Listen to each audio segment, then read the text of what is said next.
Hello बच्चों, देखो इस क्वेश्चन में क्या है कि किसी टैप से लगातार पानी की बूंदें गिर रही है। ठीक है, गिरा देते हैं अपन।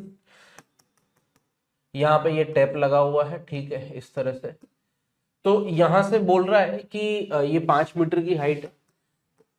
तो सबसे पहले अपन टाइम निकाल लेते हैं कि कितने टाइम में बूंद गिरेगी। ठीक है, तो s equal to half AT square, क्योंकि इनिशियल वेलोसिटी जीरो, तो जी बोल देते हैं zero initial velocity acceleration g. S की वैल्यू 5 लिखो, जी की वैल्यू 10 लिखो, तो टाइम की वैल्यू जो है अपने पास 1 सेकेंड आ जाएगी। ठीक है, अब यहाँ पे बोला है कि जब पहली ड्रॉप यहाँ पे है तो छठी ड्रॉप जस्ट स्टार्ट कर रही है।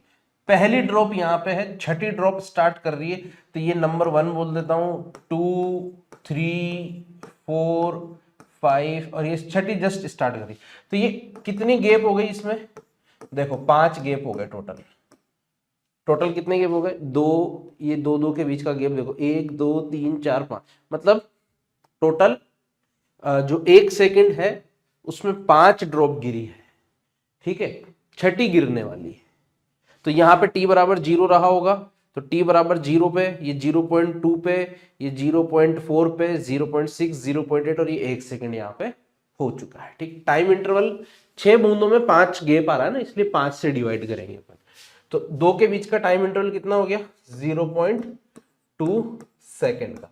ठीक है, 1/5। ठीक, अब यहां पे पूछा है कि the height eight which the fourth drop will be from the ground, यानी कि ये हाइट पूछी है अपने से।